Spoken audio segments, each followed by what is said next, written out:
മലയാള സിനിമയെ ഭരിക്കുന്ന ഒരു പവർ ഗ്രൂപ്പ് ശരിക്കും അതൊരു മിഥ്യയാണോ? അങ്ങനെ ഒരു സംഭവം ഉണ്ടോ? ഉണ്ട്, അതില്ലാന്ന് ഞാൻ പറയുന്നില്ല. അതൊക്കെ ഉണ്ട്. അതിൽ പെണ്ണുങ്ങളും ഉണ്ട്, ആണുങ്ങൾ മാത്രമല്ല. നമ്മൾ ആ പട്ടം ആണുങ്ങൾക്ക് മാത്രം ചാർത്തി കൊടുക്കേണ്ട ആവശ്യമില്ല, സ്ത്രീകളും ഉണ്ട്. പല പല രീതിയിലാണെന്ന് ഞാൻ ഒരു കാര്യം പറയാം. ഇപ്പോൾ നമ്മൾ നടന്മാരെ എടുക്കുകയാണെങ്കിൽ ഇപ്പോൾ ഒരുവിധപ്പെട്ടതിനൊരു 7 or 8 നടന്മാർ വരെ നമ്മൾ മലയാളികൾ മുഴുവൻ പറഞ്ഞ് രണ്ട് പേര് എന്ന് പറയും. മോഹൻലാലിൻ്റെയും മമ്മൂട്ടി അങ്ങനെയൊന്നുമല്ല. അതല്ലാത്ത നടന്മാരുണ്ട്. എനിക്ക് ഇന്ന നായിക മതി, എനിക്ക് ഇന്ന ക്യാമറ മതി, ഇന്ന സ്ക്രിപ്റ്റ് മതി, ഇന്ന ആളുടെ കഥ വേണ്ട എന്നൊക്കെ പറയുന്നുണ്ട്. കാരണം എല്ലാവർക്കും തിയേറ്റർ മാർക്കറ്റുണ്ട്. ഇതിനെല്ലാം നിർമ്മാതാക്കളും സംവിധായകരും ഓക്കേ എന്നും പറയുന്നുണ്ട്. അപ്പോൾ എങ്ങനെയാണ് അവർ പ്രമുഖരാകുന്നത്? ആർക്കൊക്കെ ഇതിൽ കൈയുണ്ടെന്നൊന്ന് ആലോചിച്ച് നോക്കും. തിയേറ്ററുകാർക്കുണ്ട്, ചാനൽ OTT പ്ലാറ്റ്ഫോമിനുണ്ട്, പിന്നെ പ്രൊഡ്യൂസേഴ്സിനുണ്ട്, ഡയറക്ടേഴ്സിനുണ്ട്. എല്ലാവരും കൂടിയാണ് അവരെ പ്രമുഖരാക്കുന്നത്. അയ്യോ, അങ്ങേരില്ലാതെ പറ്റില്ല. അപ്പം അങ്ങനെ ഒട്ടുമിക്ക നടന്മാർക്കും അങ്ങനെ സജഷൻസ് ഉണ്ട്. പക്ഷേ ഒരിക്കലും ഒരു നടിക്ക് എനിക്ക് ഇന്ന നായകൻ വേണം എന്ന് പറയാനുള്ളൊരു പവർ ഇവിടെ ഇല്ല. പക്ഷേ പിന്നെ എങ്ങനെയാണ് ഇതിൽ സ്ത്രീകൾ പ്രമുഖരാകുന്നത് എന്ന് ചോദിക്കും. അതെങ്ങനെയാണെന്ന് വെച്ചാൽ ചില നടിമാർ പറയും എനിക്ക് ഇന്ന മേക്കപ്പ് മാൻ മതി, അല്ലെങ്കിൽ ഇന്ന മേക്കപ്പ് ആർട്ടിസ്റ്റ്, അത് മെയിൽ ഓർ ഫീമെയിൽ, അല്ലെങ്കിൽ ഇന്ന ഹെയർ ഡ്രസ്സർ മതി. അപ്പോൾ പ്രൊഡ്യൂസർക്ക് ഇഷ്ടമുള്ള അല്ലെങ്കിൽ കമ്പനിക്ക് ഇഷ്ടമുള്ള ഒരു ഹെയർ ഡ്രസ്സറെയോ ഒരു മേക്കപ്പ് മാനെയോ അവർക്ക് വെക്കാൻ പറ്റില്ല. അങ്ങനെ നോക്കുകയാണെങ്കിൽ എല്ലാവരും പ്രമുഖരാണ്. എല്ലാവരും അവരവർക്ക് ആവശ്യമുള്ള ആളുകളെയാണ് അവർ ചൂസ് ചെയ്തുകൊണ്ടിരിക്കുന്നത്. എനിക്ക് ഇന്ന കോസ്റ്റ്യൂമർ മതി, അവരാണ് എനിക്ക് കറക്റ്റായിട്ട് കോസ്റ്റ്യൂം ഡിസൈൻ ചെയ്ത് തരുന്നത്. ഈ ഇന്ന ഹെയർ ഡ്രസ്സർ, അവർ മനോഹരമായിട്ട് എനിക്ക് ഹെയർ സ്റ്റൈൽ ചെയ്ത്, ഇവരെല്ലാവരും. അപ്പോൾ അങ്ങനെ ഒരു ആർട്ടിസ്റ്റ്, ഒരു ഹെയർ സ്റ്റൈലിസ്റ്റിനെ കാസ്റ്റ് ചെയ്യുമ്പോൾ, ചൂസ് ചെയ്യുമ്പോൾ അവരഭിനയിക്കുന്ന സിനിമകളിലെല്ലാം അവരായിരിക്കും. അപ്പം മറ്റവർക്ക് പണിയുണ്ടാവില്ല. അതൊക്കെ പ്രമുഖർ തന്നെയാണ്. ഇപ്പം ഞങ്ങളുടെ ഡബ്ബിങ്ങിൻ്റെ ഞാൻ പറയാം, നായിക ശബ്ദം മറ്റുള്ളതിലൊന്നും ഇവരാരും ഇടപെടില്ല. അതായത് നടന്മാർ അവർ പറയാറുണ്ട്, അവരുടെ ശബ്ദം വേണ്ട, നായികമാരുടെ വേണ്ടി പറയും. ആ നായിക പോലും ചിലപ്പോൾ അങ്ങനെ പറയാറില്ല, പക്ഷെ നടന്മാർ പറയും. അത് പ്രത്യേകിച്ച് മലയാള സിനിമയിൽ ഏറ്റവും വലിയൊരു നടൻ തന്നെ എൻ്റെ ഒരുപാട് സിനിമകൾക്ക് അദ്ദേഹം പറഞ്ഞിട്ടുണ്ട്, അവർ വേണ്ട, നമുക്ക് അവർ വേണ്ട ഒരുപാട് സിനിമകൾക്ക് പറഞ്ഞിട്ടുണ്ട്. ഞാൻ പിന്നെ അതൊരു വലിയ വിഷയമാക്കാതെ ഓക്കെ അതിനെന്താ എന്ന് പറഞ്ഞ് ഞാനിവിടെ വേറെ പടം ചെയ്യാതിരിക്കുന്നുണ്ടോ, ഞാൻ വേറെ സിനിമകൾ ചെയ്യുന്നുണ്ട്, അങ്ങനെ തന്നെ ആയിക്കോട്ടെ. അതൊക്കെ നമ്മൾ ഈസി ആയിട്ട് ഇതിൻ്റെ ഒരു ഭാഗമായിട്ട് എടുക്കുക, അത്രയേ ഉള്ളൂ. അതിനൊന്നും നമ്മൾ കൊടി ഉയർത്തി ഇതിൻ്റെ പിന്നാലെ ഒന്നും പോയിട്ടൊന്നും ഒരു കാര്യമില്ല. ആ നായികയ്ക്ക് വേണ്ടിയിട്ടാണ് ചേച്ചി ഇവിടെ ശബ്ദം കൊടുക്കുന്നത്. നായികയ്ക്ക് അവിടെ ഒരു വോയിസും ഇല്ല. ആ സിനിമയിലെ നായകനാണ് തീരുമാനിക്കുന്നത് ആർക്ക് എന്ത് ശബ്ദം കൊടുക്കണം എന്നുള്ളത്. അപ്പൊ അതൊരു പവർ ഗ്രൂപ്പിന്റെ ഓരോ ഇതെന്ന് പറയുന്നത് തന്നെ പവർ ഗ്രൂപ്പൊക്കെ ഉണ്ട്. അതില്ല എന്ന് പറഞ്ഞാൽ ഞാൻ സമ്മതിക്കില്ല. പവർ ഗ്രൂപ്പിൽ സ്ത്രീകളുടെ റോള് താരതമ്യേന കുറവാണ് എന്നുള്ളതേ ഉള്ളൂ. കയറി നിൽക്കുന്ന തീർച്ചയായിട്ടും പുരുഷന്മാർ തന്നെയാണ്. ഈ സ്ത്രീകളാണെങ്കിൽ പോലും, സ്ത്രീകൾക്ക് ഇപ്പോൾ ചേച്ചി പറഞ്ഞു, പുരുഷന്മാരെ നായകനെ ഡിസൈഡ് ചെയ്യാനുള്ള ഒരു പവർ അവർക്ക് അല്ലെങ്കിൽ ഒരു വോയിസ് ഉണ്ടാവില്ല. എന്നിരുന്നാൽ കൂടെ അവരുടെ കൂടെ അഭിനയിക്കുന്ന ബാക്കി കോ ആർട്ടിസ്റ്റുകൾ അവരാരൊക്കെ വേണം, അല്ലെങ്കിൽ എനിക്കിപ്പം ഒരാളുമായിട്ട് എനിക്ക് വലിയ താല്പര്യമില്ല, അപ്പം എൻ്റെ സിനിമയിൽ അവരാണ് എൻ്റെ സിസ്റ്ററായിട്ടോ എൻ്റെ ഫ്രണ്ടായിട്ടോ വരുന്നതെങ്കിൽ അങ്ങനെയും അവരവിടെ ചെയ്യിക്കാറുണ്ടാവും അല്ലേ? ഞാൻ വരണമെന്നുണ്ടെങ്കിൽ ആ കുട്ടീനെ ആ സിനിമയിൽ വെക്കാൻ പാടില്ല അല്ലേ? നമുക്കറിയാം പണ്ടൊക്കെ നമ്മൾ പ്രേം നസീർ സാറിൻ്റെ കാലത്തൊക്കെ നസീർ സാറ് ഷൂട്ടിംഗ് സെറ്റിൽ പോയിരിക്കുമ്പോഴാണ് ഓരോ ആർട്ടിസ്റ്റിന് ഇതിലേത് കഥാപാത്രമാണ് ചെയ്യുന്നത് എന്ന് സാറ് ചോദിക്കുമ്പോഴാണ് സാറിന് അറിയുന്നത് സാറിൻ്റെ അനിയത്തിയായിട്ട് അവരാണെന്ന്. ഇന്നങ്ങനെയല്ല. ഇന്ന് ഇവർ പറയും എൻ്റെ അനിയത്തി ആരാകണം, എൻ്റെ ചേച്ചി ആരാകണം, എൻ്റെ അമ്മ ആരാകണം, എൻ്റെ കാമുകി ആരാകണം, ഇതെല്ലാം അവർ പറയുന്നതനുസരിച്ച് തന്നെയാണ് പോകുന്നത്. പക്ഷെ അതൊന്നും ഒരു നിയമം കൊണ്ടൊന്നും അതൊന്നും മാറ്റാനൊന്നും പറ്റില്ല. പക്ഷെ അത് മലയാളത്തിൽ മാത്രമല്ലല്ലോ ഈ പവർ ഗ്രൂപ്പ് ഉള്ളത്, ഇവിടെ കുറവാ അല്ലേ? പുറത്തേക്കൊക്കെ ഇവിടെ കുറവാണ്. അവിടെ ഏത് തിയേറ്റർ റിലീസ് ചെയ്യണമെന്ന് വരെ അവർ തീരുമാനിക്കും.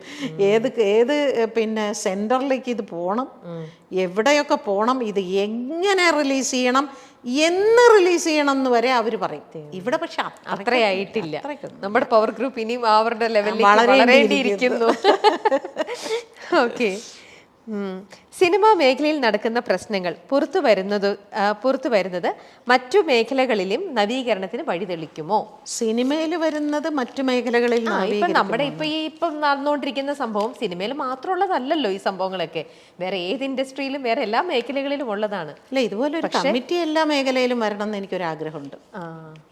രാഷ്ട്രീയത്തിൽ ഒരു കമ്മിറ്റി കൊണ്ടുവരണം. എത്രമാത്രം ഇത്തരത്തിലുള്ള പ്രശ്നങ്ങൾ അവിടുത്തെ സ്ത്രീകൾ അനുഭവിക്കുന്നുണ്ട് പറയണം.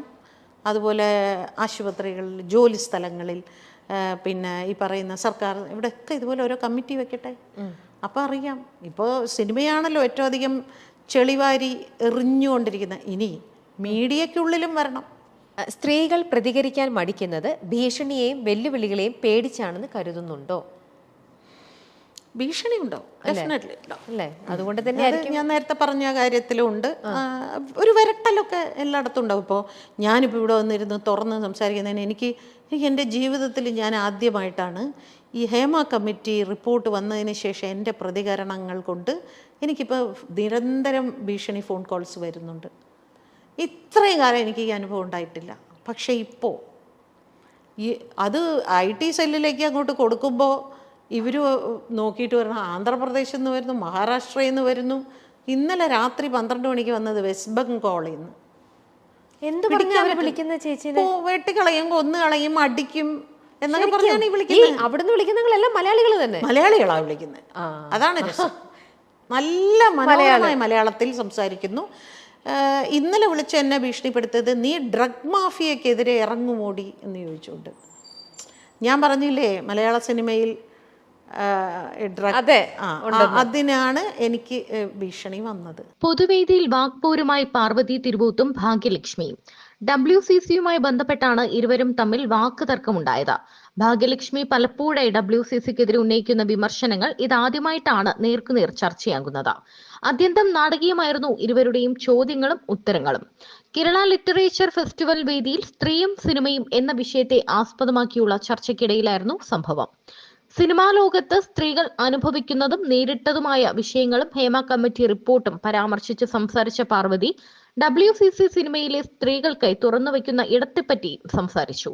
നമുക്ക് എന്തും തുറന്നു പറയാനുള്ള ഒരു ഇടമുണ്ട്. അവിടെ ആർക്കും വന്ന് പറയാനുള്ളത് പറയാം. വിമർശിക്കാനുള്ളവർക്കും അവിടേക്ക് വരാമെന്ന് പാർവതി പറഞ്ഞു. ഇതിനു മറുപടിയായിട്ടാണ് കാണികൾക്കിടയിൽ നിന്ന് ഭാഗ്യലക്ഷ്മി സംസാരിച്ചു തുടങ്ങിയത്. WCCയോടുള്ള നിർദ്ദേശം എന്ന മട്ടിലാണ് ഭാഗ്യലക്ഷ്മി സംസാരിച്ചു തുടങ്ങിയത്. ഈ ഓർഗനൈസേഷൻ കുറച്ചുകൂടി ആളുകൾക്ക് സംരക്ഷണം കൊടുക്കുന്ന രീതിയിലാകണം. ഇരുന്ന് സംസാരിക്കാനും അവരോടൊപ്പം കുറച്ചു സമയം ചെലവഴിക്കാനുമുള്ള ഒരു സ്പേസ് നൽകാനുള്ള ഒരു ശ്രമം WCC നടത്തിയാൽ നല്ലതാണെന്ന് എനിക്ക് തോന്നുന്നു. കുറെ കൂടി ആളുകൾ നിങ്ങളിലേക്ക് വരാൻ ശ്രമിക്കും. ഞങ്ങൾ എങ്ങനെയാ മാഡം അവരുടെ അടുത്തേക്ക് പോകേണ്ടത് എന്ന് എന്നോട് സ്ത്രീകൾ ചോദിക്കാറുണ്ട്. ഡബ്ബിംഗ് ആർട്ടിസ്റ്റുകളല്ല, അവർക്ക് പരാതിയില്ല എന്ന് തന്നെ വെച്ചോളൂ. ചോദിക്കുന്നത് മറ്റൊരുപാട് ആർട്ടിസ്റ്റുകൾ, ടെക്നീഷ്യൻസ് ആയിട്ടുള്ള സ്ത്രീകൾ, അങ്ങനെ പലരും. ഞങ്ങൾ എങ്ങനെയാ മാഡം അങ്ങോട്ട് പോകേണ്ടത്, ആരുടെ അടുത്തേക്കാണ് പോകേണ്ടത് എന്ന് ചോദിക്കുന്ന ഒരു ചോദ്യം ഇവിടെ നിൽക്കുന്നുണ്ട്. അപ്പോൾ അതുകൂടി ഒന്ന് നിങ്ങൾ പരിഗണിക്കണം എന്നുകൂടിയാണ് എനിക്ക് ഇത്രയും ആളുകളുടെ മുന്നിൽ വെച്ച് നിങ്ങളോട് പറയാനുള്ളത്. ഞാൻ ഇവിടെ വെറുതെ ഇരുന്ന് കേട്ടിട്ട് പോകാം എന്ന് കരുതി തന്നെയാണ് വന്നത്. പക്ഷേ എനിക്ക് അങ്ങനെയല്ല തോന്നിയത്. എന്റെ ഭാഗത്ത് നിന്നുള്ള ഒരു സജഷൻ ഉണ്ടാകണം എന്ന് ഭാഗ്യലക്ഷ്മി പറഞ്ഞു. ഞാൻ എപ്പോഴും പറയാറുണ്ട്, ഇപ്പോൾ ഒരു സ്റ്റേജിൽ രാഷ്ട്രീയക്കാരും ഇരിക്കുന്നു, ഒരു സിനിമ നടനോ നടിയോ ഇരിക്കുന്നു എന്നിരിക്കട്ടെ. ഇപ്പോൾ ഒരു സാധാരണ മനുഷ്യൻ, രാഷ്ട്രീയക്കാരനും അല്ല സിനിമയോ അല്ലാതെ സാധാരണ ഒരു മനുഷ്യനും അവിടെ ഇരിക്കുന്നു, അല്ലെങ്കിൽ ഒരു ലേഡിയും അവിടെ ഇരിക്കുന്നു. മുൻപിൽ ഒരു കുറച്ച് നല്ല വെൽ ഡ്രസ്ഡ് ആയിട്ട് ഒരു സ്ത്രീയോ ഒരു പുരുഷനോ ഇരിക്കുമ്പോൾ നമ്മൾ കുറച്ചു നേരം അവരെ നോക്കിയാൽ സാധാരണക്കാരൻ്റെ ആ നോട്ടം ഒരു വിഷയമല്ല. രാഷ്ട്രീയക്കാരൻ നോക്കിയാലും വിവാദമാണ്, സിനിമാക്കാർ നോക്കിയാലും വിവാദമാണ്. അപ്പൊ ഈ ക്യാമറ മുഴുവനും ടിങ് ടിങ് ടിങ് ടിങ്ങിനെ കാണിച്ചുകൊണ്ടിരിക്കും. കണ്ടില്ലേ അവൻ്റെ നോട്ടം, കണ്ടില്ലേ എന്നൊക്കെ പറഞ്ഞിട്ട് നമ്മൾ തന്നെ എത്രയോ പേരുടെ എങ്ങനെയൊക്കെ എടുത്ത ഫോട്ടോസൊക്കെ പിന്നീട് സോഷ്യൽ മീഡിയയിൽ ഇപ്പം ഞാൻ കണ്ടിട്ടുണ്ട് ഒരു വളരെ വലിയൊരു രാഷ്ട്രീയ നേതാവ്, അയാൾ ഇങ്ങനെ അവരോടത്ത് ഇങ്ങനെ സംസാരിക്കുമ്പോൾ അയാളുടെ നോട്ടം കണ്ടില്ലേ എങ്ങോട്ടാണെന്ന് എന്നൊക്കെ പറഞ്ഞിട്ട് ഇങ്ങനെ കമൻ്റ് ഇടുന്ന കണ്ടിട്ടില്ല. അതൊക്കെ സാധാരണക്കാരാണെങ്കിൽ അതൊന്നും ഒരു പ്രശ്നമല്ല. അപ്പം സിനിമയ്ക്ക് അത് കുറച്ച് കൂടുതലാണ്. അതാണ് അതിൻ്റെ ഒരു ഇത്. ഈ സിനിമാക്കാരെ നമ്മുടെ മലയാളികളും ഇപ്പം തമിഴ് ചേച്ചി ഇപ്പം ചെന്നൈയുമായിട്ട് ഭയങ്കര കണക്റ്റഡ് ആണല്ലോ, ചേച്ചിക്ക് ഫാമിലി തന്നെയാണ്. അവിടെയുള്ളവരൊക്കെ വല്ലാത്തൊരു ആരാധനയാണ്, ദൈവത്തിന് തുല്യമാണ് ഇവരെയൊക്കെ കാണുന്നത്. നമ്മുടെ സമൂഹവും ഒരു പരിധി വരെ ഈ ചേച്ചി പറഞ്ഞ പോലെ തന്നെ ഇപ്പം അവിടെ ഒരു ആൾക്കാർ വന്നെന്ന് പറഞ്ഞ് തടിച്ചു കൂടുകയാണ്. ആക്ച്വലി നമുക്ക് ഈ ഒരു ആരാധന തോന്നുന്നത് അതങ്ങ് വേണ്ട എന്ന് അവരെ ജസ്റ്റ് ലൈക്ക് നമ്മളെപ്പോലത്തെ ഒരാളെ ആയിട്ട് കാണാൻ അങ്ങനെ പറ്റുമോ നമ്മുടെ സമൂഹത്തിന് എപ്പോഴെങ്കിലും? അങ്ങനെ പറ്റണം അല്ലേ? അങ്ങനെ പറ്റാത്തത് കൊണ്ടാണ് ഇന്ന് നമ്മൾ ഈ പറയുന്ന ഈ സിനിമയിൽ പ്രമുഖർ എന്നുള്ളൊരു വാക്ക് വരുന്നത് അതുകൊണ്ടാണ്. അത് ഞാൻ പറയുന്നത് എങ്ങനെ ഈ പ്രമുഖർ ഉണ്ടായി, എങ്ങനെ ഈ താരരാജാക്കന്മാരുണ്ടായി എന്ന് ചോദിച്ചാൽ ഈ താരരാജാക്കന്മാരെ ഉണ്ടാക്കിയത് ഈ ആരാധന, നമ്മുടെ സമൂഹം ഈ ആരാധന കാരണമാണ്. ഈ അതിന് പൊതുജനം ഫാൻസ് മാത്രമല്ല, ചാനലും അതിന് ഉത്തരവാദികളാണ്. നമ്മുടെ ചാനൽസ് തന്നെ എന്തെല്ലാം പട്ടമാണ് അവർക്ക് ചാർത്തി കൊടുത്തിരിക്കുന്നത്, എന്തൊക്കെ തരത്തിലുള്ള കിരീടമാണ് അല്ലെ, ഓരോരുത്തർക്കും ഓരോ പേര്. അതെ, ഈ നടന്മാർക്കെല്ലാം ഓരോരോ പേര് കൊടുത്തിട്ടുണ്ട്, നടിമാർക്ക് ആർക്കെങ്കിലും പേരില്ല. നടിമാർക്ക് പേര്, അവരുടെ പേര് അത്രേ ഉള്ളൂ. അതിന് മുമ്പുള്ള വിശദീകരണങ്ങൾ ഒന്നും ഇല്ലല്ലോ, വാലും തലയും ഒന്നും ഇല്ലല്ലോ. അപ്പൊ അതൊക്കെയാണ് അവർക്ക് തന്നെ തോന്നുന്നത് ഞാനൊരു സംഭവമാണ്, ഞാനാണ് ഈ സിനിമയെ താങ്ങി നിർത്തുന്നത്, ഞാൻ കാരണമാണ് ഈ സിനിമ ഓടുന്നത്, എന്നെ വെച്ചുകൊണ്ടാണ് ഒരു നിർമ്മാതാവ് ഇതിൻ്റെ ബിസിനസ് നടത്തുന്നത്. പണ്ടൊന്നും അങ്ങനെയല്ല. പണ്ടൊക്കെ എന്ന് പറഞ്ഞാൽ ഒരു സിനിമ ഇറങ്ങുമ്പോൾ തിയേറ്ററിൽ ചെന്നിട്ട് നിങ്ങളുടെ തിയേറ്റർ ഞങ്ങളുടെ ഈ സിനിമയ്ക്ക് റിലീസ് ചെയ്യാൻ തരണേ എന്ന് ചോദിക്കുമ്പോൾ ആരാ സംവിധായകൻ, ഏതാ പ്രൊഡക്ഷൻ എന്ന് ചോദിച്ചിരുന്ന സ്ഥലത്ത് ഇപ്പൊ ചോദിക്കുന്ന ഏതാ നടൻ എന്നാണ്. അതാണ് ഇത്രയും അപകടത്തിന്റെ ഒരവസ്ഥയിലേക്ക് വന്നിരിക്കുന്നത്. അപ്പോൾ ഈ ആരാധന മാറുമ്പോൾ ഇതെല്ലാം മാറുകയാണ്. അപ്പം നമ്മൾ സാധാരണ നമ്മളിലെ പോലെ തന്നെ ഒരാളായി. അത് ഒരു കാലഘട്ടം വരെ തമിഴ്നാട്ടിൽ മാത്രമായിരുന്നു. ഇപ്പൊ കേരളത്തിലേക്കും വളരെ വ്യാപകമായി വന്നുകൊണ്ടിരിക്കുന്നു. അത് ഭയങ്കര അപകടമാണ്.